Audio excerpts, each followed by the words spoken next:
എസ്ര എന്ന കിടിലം block buster cinema സംവിധാനം ചെയ്ത സംവിധായകനാണ് JK. ജസ്റ്റ് കിഡിങ് എന്നല്ല, അദ്ദേഹത്തിൻ്റെ പേര് JK എന്നാണ്. അദ്ദേഹം സംവിധാനം ചെയ്ത് കഴിഞ്ഞ സിനിമയാണ് ഗിർ. കേന്ദ്ര കഥാപാത്രങ്ങളായിട്ട് എത്തിയിരിക്കുന്നത് സുരാജ് വെഞ്ഞാറമൂട്, കുഞ്ചാക്കോബനൊക്കെയാണ്. ഇപ്പോൾ ഒഫീഷ്യൽ ട്രെയിലർ 4 ദിവസം മുമ്പ് പുറത്തിറങ്ങിയിട്ടുണ്ടായിരുന്നു. ഞാൻ ഇപ്പോഴാണ് കാണുന്നത്.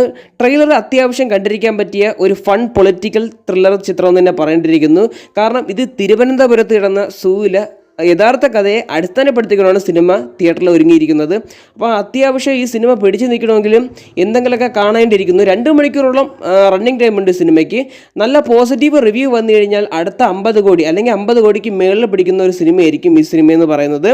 അപ്പോൾ ഒരുപാട് വർഷങ്ങളായി ചാക്കോച്ചിൻ്റെ ഒരു ഹിറ്റ് അടിച്ചിട്ട് അപ്പം ഈ സിനിമ ഹിറ്റാവുമെന്ന് പ്രവർത്തിക്കുക. കാരണം സുരാജ് ഏട്ടൻ ട്രാക്കിലെത്തിയിട്ടുണ്ട്. കാരണം വെച്ചാൽ അദ്ദേഹത്തിൻ്റെ കോമഡി സിനിമകൾ ചെയ്തിട്ട് ഒരുപാട് വർഷങ്ങളായി. അപ്പോൾ അദ്ദേഹം ഒരു ട്രാക്കിലെത്തേണ്ട ഒരു സിനിമയും കൂടെ തന്നെയാണ്. അപ്പോൾ വിജയാശംസകൾ നേരിട്ടുണ്ടെന്ന് ഇത്രയൊക്കെ എനിക്ക് പറയാനുള്ളൂ ഗിർ എന്ന സിനിമയെക്കുറിച്ച് പറയാനുള്ളത്.